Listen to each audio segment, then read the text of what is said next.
captured only fleeting glimpses of Michael Jackson's 3 children peeking out from behind a variety of masks.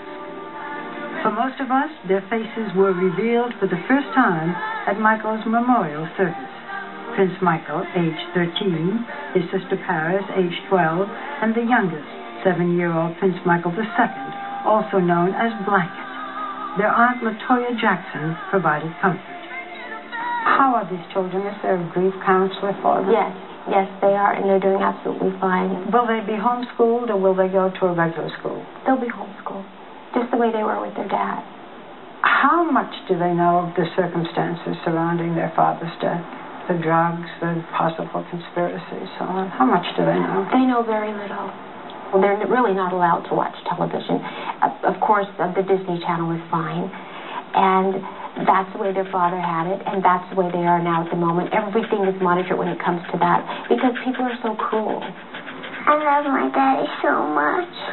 Paris constantly says she misses her dad, and every single day she wears a shirt of her dad's. From the day they were born, the identity of their biological father has been questioned.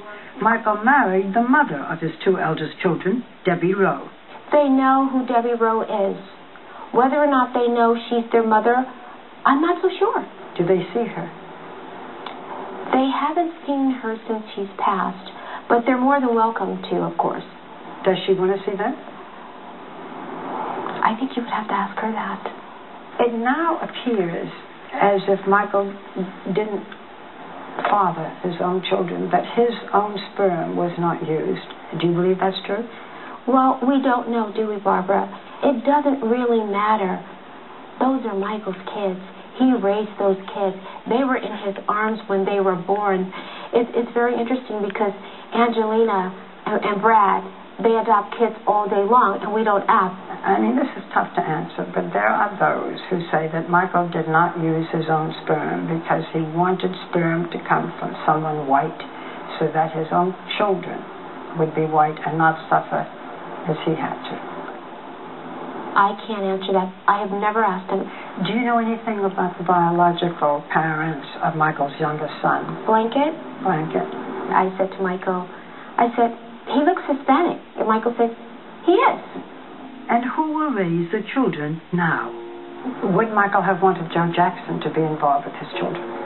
I think he would have. But Toya, Michael said he was terrified of his father, that his father, when he saw him, he would make him throw up. Barbara, you must understand something. He made amends with his father. That's their grandfather. By the way, they love their grandfather. They like the fact that he's very outspoken. And they say that. Grandpa, he tells you like it is. But Grandma, she'll just say, oh, honey, it's going to be fine. In his will, Michael named his 79-year-old mother, Catherine, as the sole guardian of the children.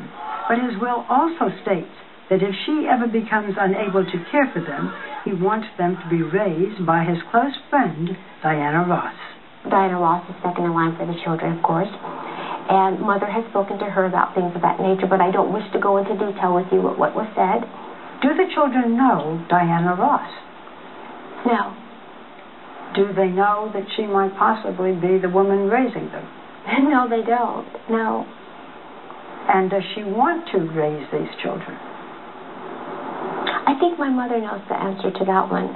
Is there the possibility that, I don't know, that you and Janet might raise them, or your sister Rebe, who has, 3 children of her own, has been married 41 years? Rebe has 3 adult children, actually. Actually, Rebe's a grandmother.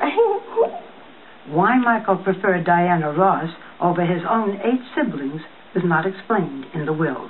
Could Rebe be the one who raises the children? There's a possibility. She's done a wonderful job with her children. So right now, if anything did happen to your mother, you're not sure that it would be Diana Ross?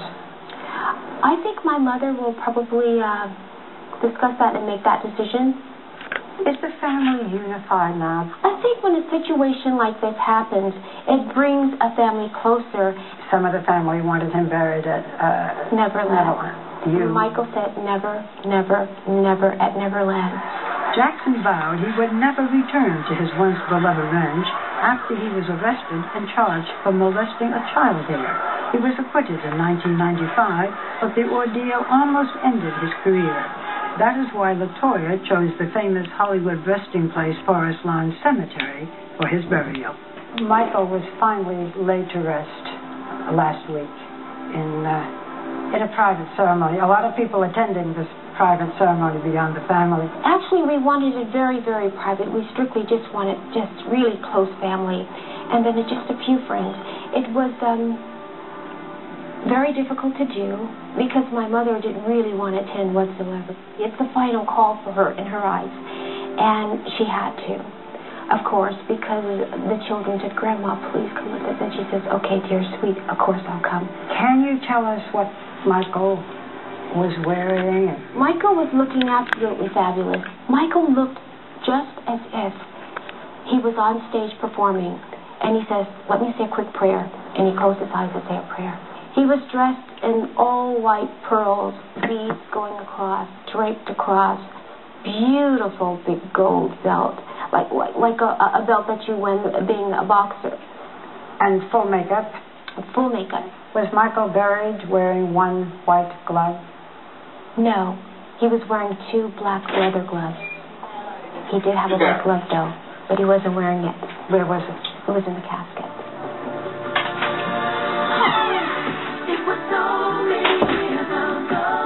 LaToya recently released a new song, Home, dedicated to her brother. The proceeds will be donated to one of Michael's favorite charities, AIDS Project, LA. We lost an incredible person, Barbara.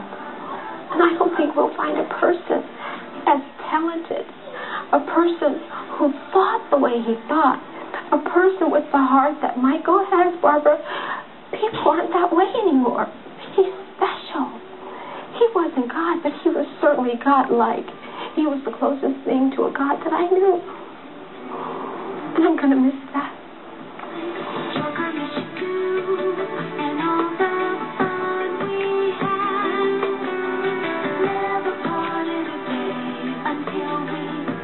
LaToya says her most pressing aim is to see those responsible for her brother's death brought to justice.